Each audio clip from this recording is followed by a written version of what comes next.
ओम नमः शिवाय। हर हर महादेव। आप सभी का दिन शुभ और मंगलमय हो। भगवान भोलेनाथ और माता पार्वती की कृपा आप सभी भक्तजनों पर बनी रहे। मित्रों, आज सोमवार का दिन है और आज के दिन हम सभी सुनेंगे सोमवार व्रत की कथा। यदि आपने आज के दिन सोमवार व्रत रखा है या नहीं भी रखा है, तो भी आज के दिन सोमवार व्रत की कथा को सुनकर आप पुण्य फल प्राप्त कर सकते हैं। सोमवार का दिन शंकर भगवान को समर्पित होता है। आज के दिन भक्त भोलेनाथ को प्रसन्न करने के लिए विशेष पूजा अर्चना करते हैं। कुछ लोग आज के दिन व्रत भी रखते हैं ताकि शिव की विशेष कृपा प्राप्त की जा सके। बाबा भोलेनाथ के आशीर्वाद के लिए यदि आप भी सोमवार का व्रत कर रहे हैं, तो इस शिव व्रत कथा को पढ़कर या सुनकर इस उपवास को पूरा करें। नारद पुराण के अनुसार सोमवार व्रत में व्यक्ति को प्रातः स्नान करके शिव जी को जल और बेलपत्र चढ़ाना चाहिए तथा शिव गौरी की पूजा करनी चाहिए। शिव पूजन के बाद सोमवार व्रत कथा सुननी चाहिए। इसके बाद केवल एक समय ही भोजन करना चाहिए।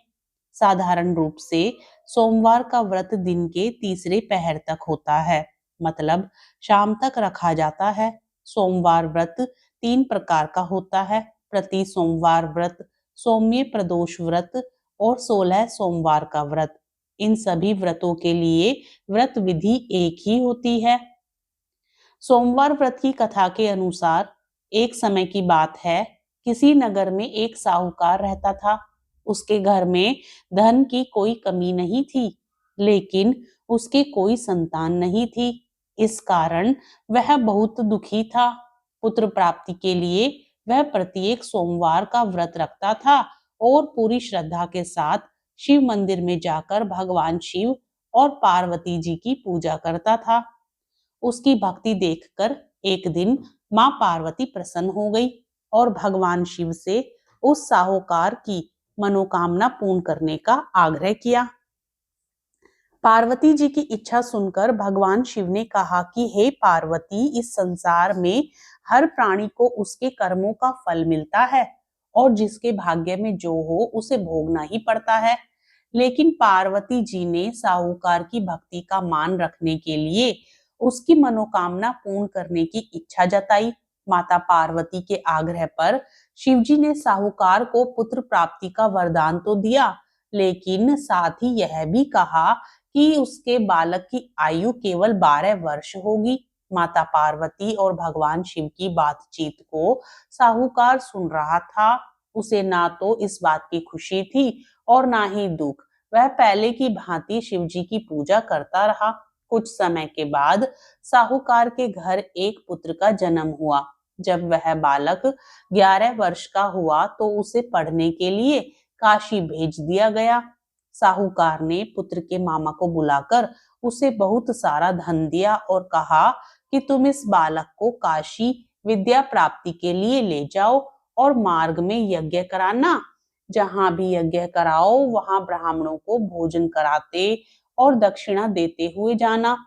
दोनों मामा भांजे इसी तरह यज्ञ कराते और ब्राह्मणों को दान दक्षिणा देते काशी की ओर चल पड़े। रात में एक नगर पड़ा जहां नगर के राजा की कन्या का विवाह था, लेकिन जिस राजकुमार से उसका विवाह होने वाला था वह एक आंख से काना था।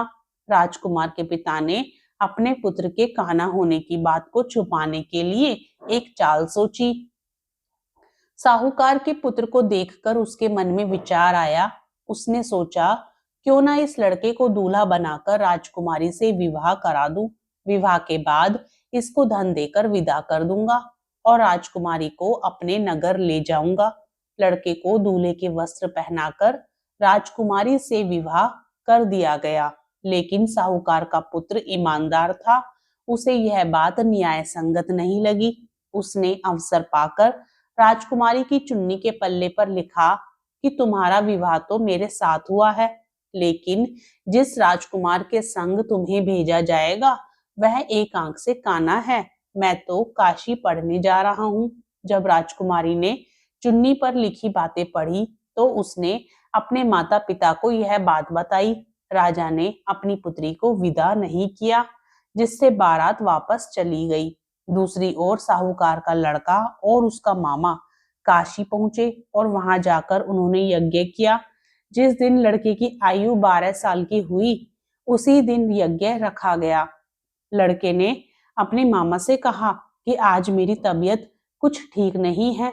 मामा ने कहा कि तुम अंदर जाकर सो जाओ। शिवजी के वरदान अनुसार कुछ ही देर में उस बालक के प्राण निकल गए। मृत भांजे को देख उसके मामा ने विलाप शुरू किया।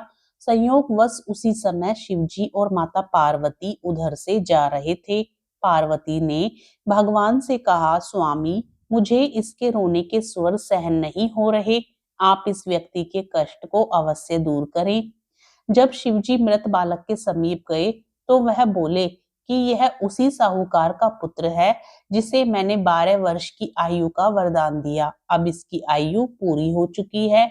लेकिन मातृभाव से विभोर माता पार्वती ने कहा कि हे महादेव, आप इस बालक को और आयु देने की कृपा करें, अन्यथा इसके वियोग में इसके माता पिता भी तड़प तड़प कर मर जाएंगे। माता पार्वती के आग्रह पर भगवान शिव ने उस लड़के को जीवित होने का वरदान दिया। शिवजी की कृपा से वह लड़का जीवित हो गया। शिक्षा समाप्त करके लड़का मामा के साथ अपने नगर की ओर चल दिया।